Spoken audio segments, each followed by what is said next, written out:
প্রশ্ন করেছিলাম যে আপনি বলুন 2011 সালের আগে অনেক গল্প শুনিয়েছিলেন, ওনারা অনেক গল্প আমাদের শুনিয়েছে যে ক্ষমতায় আসলে ওয়াকফ সম্পত্তি উদ্ধার করবো। তাই 2011 থেকে 2024 কত বিঘা ওয়াকফ সম্পত্তি আপনি উদ্ধার করেছেন তার তথ্যটা দিন তো। আমি বলেছিলাম বিধানসভার মধ্যে, মুখ্যমন্ত্রী অনেক কথা বলেছেন, আমাদের সম্মানীয় তার পদকে আমি সম্মান দেবো, অনেক কথা বলেছেন, কিন্তু কত বিঘা ওয়াকফ সম্পত্তি উদ্ধার করেছে সেই বিঘাটা কিন্তু বলতে পারেনি।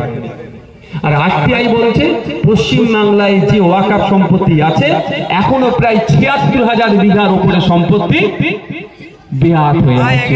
ওই বেহাত কারা করে রেখেছে, কারা আত্মসাৎ করে খাচ্ছে? একটু এগিয়ে যান, কোথায় আপনার তোমার কারোয়া বলো না, বীর ঘোড়াচাঁদ আব্বাস আলী রহমতুল্লাহ আলাইহির মাজারে সম্পত্তি প্রায় ১০০০ বিঘা। এখন দেখুন ১০০ বিঘা পাবেন না। এই ৯০০ বিঘা কে খেয়েছে, কারা খাচ্ছে? যারাই বলছে দিল্লি ওয়াকফের, দিল্লির বিষয় দিল্লি গিয়ে আন্দোলন করুন, সে বেটাই গুলি খেয়ে রেখে দিয়েছে।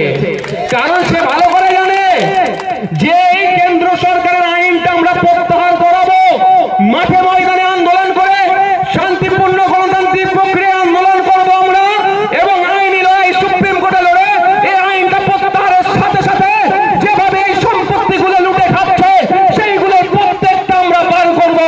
সেই জন্য ওয়াকফ লুটেরা চিন্তিত হয়ে কি বলছে, দিল্লিতে গিয়ে আন্দোলন করুন। ঠিক আছে, ভোটটা আসলেও বুঝিয়ে দেবেন কোথায় গিয়ে ভোটটা চাইবে, হবে তো নাকি? হবে না? ভুলে যাবেন ভোটের সময়, ভোটের সময় ভুলে যাবেন নাকি? জবাব কিন্তু দিতে হবে। দেখুন জবাব নাই, আমি বলছি না ভোটটা আমাকে দেবেন, ওটা আমি বলবো না, পছন্দ হলে দেবেন, নাহলে দেবেন না। কিন্তু যারা আপনাকে বিপদের মুখে ঠেলে দিচ্ছে তাদের কি ছাড়বেন? জবাব তাদেরকে দিতে হবে। আমার আগে বিশ্বজিৎ দা বললেন মনে হয় ৩ জন এমপি ভোট দেয়নি, তাই না? শুনলেন তো? কিন্তু ওর থেকে আরো ভয়ঙ্কর হয়ে আছে, কি বলুন তো? যারা ভোট দিয়েছে ওই ওয়াকফ আইনের বিরুদ্ধে ভোট দিয়েছে কি পক্ষে ভোট দিয়েছে জানেন কি করে আপনারা? হ্যাঁ হ্যাঁ হ্যাঁ বলেন আপনারা, কেউ জানে? এটা কেন পাবলিক ডোমেইনে আনছে না তৃণমূল কংগ্রেস? আমি তো চ্যালেঞ্জ করেছিলাম, ভিডিও দেখেছিলেন না? আমাকে একটা নোটিশ পাঠিয়ে ভয় ভয় খাইয়ে দিচ্ছিল,